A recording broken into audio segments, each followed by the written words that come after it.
Okay, students, welcome back in your theory class. तो students final accounts में हमारा third segment रहता है बैलेंस शीट का। ट्रेडिंग और पी एंड एल हम डिस्कस कर चुके हैं और बैलेंस शीट की भी फाइल आपको मैं ग्रुप में भेज चुकी हूँ। तो इसके ऊपर आपने अच्छे से नोट्स बनाने हैं और ग्रुप में अभी कोई सबमिट मत करना, जब आपको प्रैक्टिकल क्वेश्चन दूंगी वो वाला सबमिट करना। ओके, अभी आप इनके नोट्स बनाए बस अच्छे से। तो सबसे पहले जाने कि बैलेंस शीट होती क्या है। इसकी डेफिनेशन इम्पोर्टेंट है। हर एक चीज की डेफिनेशन और जो मीनिंग है उसकी डिस्क्रिप्शन इम्पोर्टेंट है, आपके वाइवा व्यू पॉइंट से भी और एग्जाम के थ्योरेटिकल व्यू पॉइंट से भी।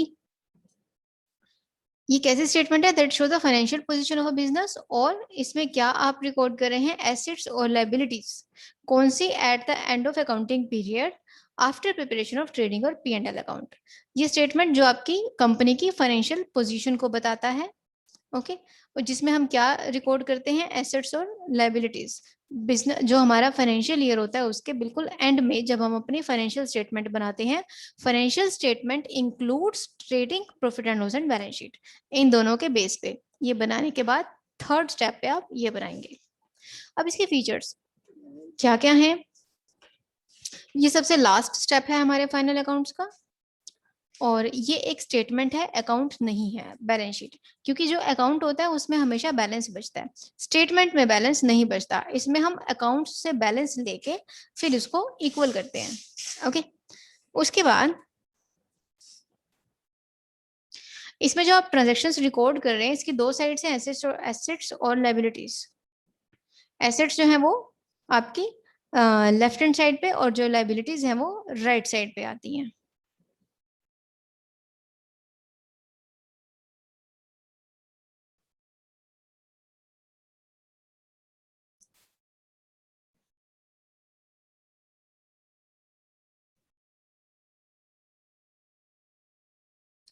और एसेट्स और लायबिलिटीज दोनों साइड का जो है वो टोटल हमेशा इक्वल होना चाहिए।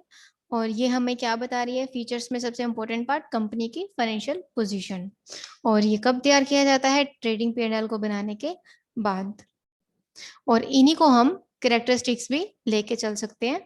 अगर एग्जाम में क्वेश्चन आए कैरेक्टरिस्टिक्स तब भी आप यही मेंशन करेंगे, फीचर्स आए तो तब भी ये मेंशन करेंगे। उसके बाद इंपॉर्टेंस, हम बनाते क्यों हैं।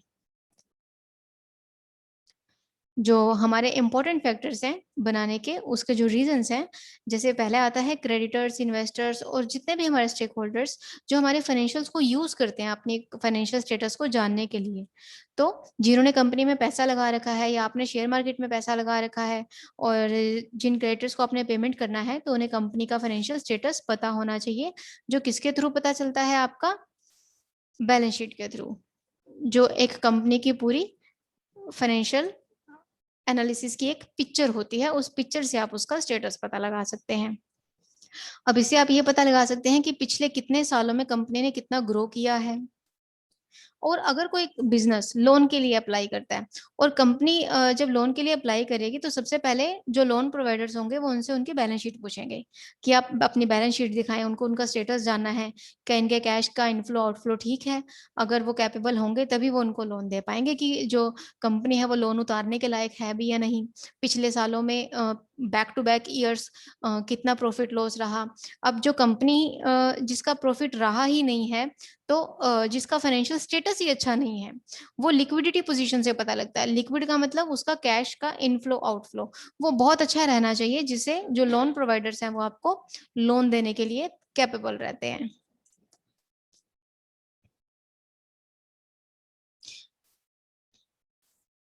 लिक्विडिटी पोजीशन सिंपली मीन्स जो आपका कैश का इनफ्लो और आउटफ्लो है। और जो आपके बैलेंस शीट है इसमें और आप क्या क्या चीजें एनालिसिस कर सकते हैं, जैसे अगर आपने अपना बिजनेस एक्सपैंड करना है वो भी इसके व्यू इसको देख के आप बता सकते हैं कि आपके पास इतनी एसेट्स हैं और कितने आप लायबिलिटीज कवर कर चुके हो, पे कर चुके हो, आपके फ्यूचर एक्सपेंसेस कितने हैं। तो इनको देख के ही अगर आप अपने बिजनेस को एक्सपेंड करने के बारे में सोचे तो आप कर सकते हैं। पर्पस क्या है बैलेंस शीट को बनाने का, सबसे मेन पर्पस क्या है, अपना फाइनेंशियल स्टेटस जानने के लिए। जो हमारी एसेट्स और लायबिलिटीज हैं इनके साथ साथ ये वो भी बताती है जो पैसा हमने बिजनेस में इन्वेस्ट किया। ये स्टेटमेंट रिक्वायर है फाइनेंशियल स्टेटस जानने के लिए। इन्वेस्टर्स और क्रेडिटर्स क्या करते हैं, वो बैलेंस शीट को देखते हैं और उसको समझते हैं और वो फिर देखते हैं कि कंपनी कैपेबल है या नहीं उनके रिटर्न्स को कवर करने के लिए। और उसके बाद आपका वही सेम पॉइंट है, eight the end of the period आप बना रहे हैं। तो eight the end of accounting period और फाइनेंशियल ईयर, ये दोनों चीजें हम इसको भी सेम लेके चलेंगे, क्योंकि accounting period simply means we are talking about a financial year, जिस टाइम पे वो हमारे अकाउंट्स मेंटेन किए जाते हैं, that is your accounting period. It can be quarterly, it can be half yearly, और इट कैन बी ईयरली। तो as per companies requirement हम इसको फ्लेक्सिबिलिटी के साथ शॉर्ट टर्म अपने अकाउंट्स पे बना सकते हैं, but at the end of the year you are required to prepare a final statement, that is mandatory. अब इसको बनाना कैसे है, सबसे पहले एक ट्रायल बैलेंस बनाएंगे। Okay, compose a trial balance. It is a regular report including any accounting program. If it is a manual mode, then create a trial balance by transferring every general ledger accounts ending balance to a spreadsheet. अब trial balance सबसे पहले आप बनाएं जिसमें आप सारे laser के balances को लेके चलते हैं।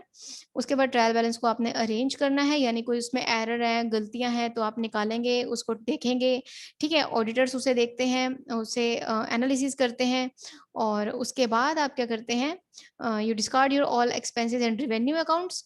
और जो ट्रायल बैलेंस है इसमें सब कुछ ही आता है आपका, expense, revenue, losses, gain, liability, equity, assets.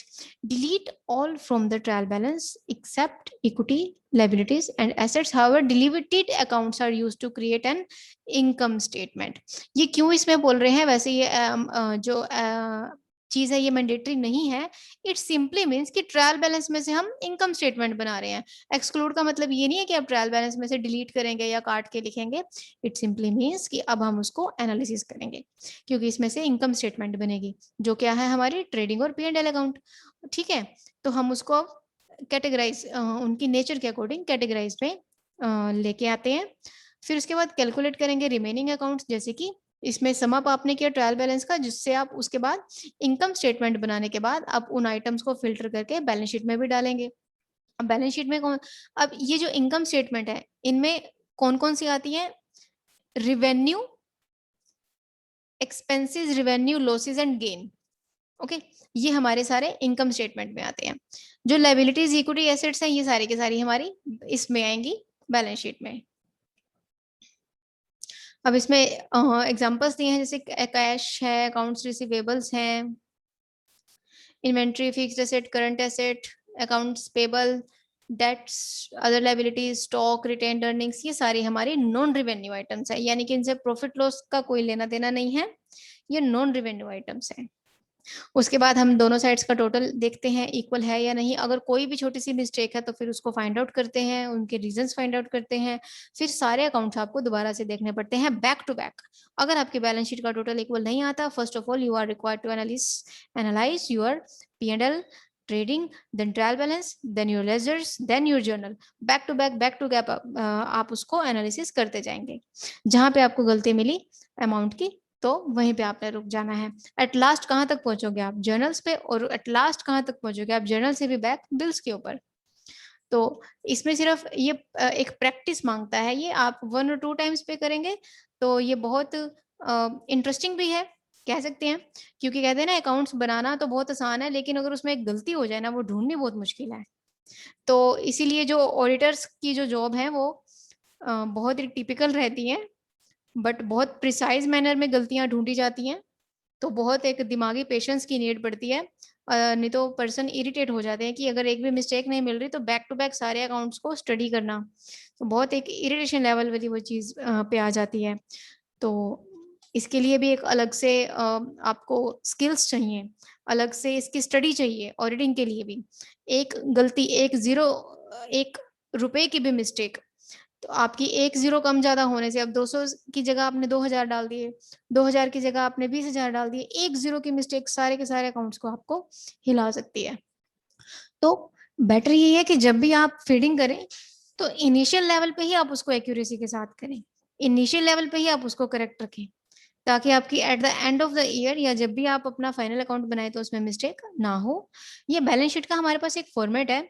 ये लायबिलिटीज एंड एसेट, ऊपर आएगा कंपनी का नाम, बैलेंस शीट एज एट जो आपकी डेट है eight the end of financial year.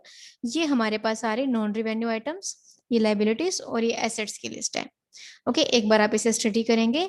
ये दोनों फाइल्स मैंने आपको ग्रुप में शेयर की हुई हैं, और मैं आपको एक और इसमें फाइल ओपन कर रही हूँ, जस्ट वेट।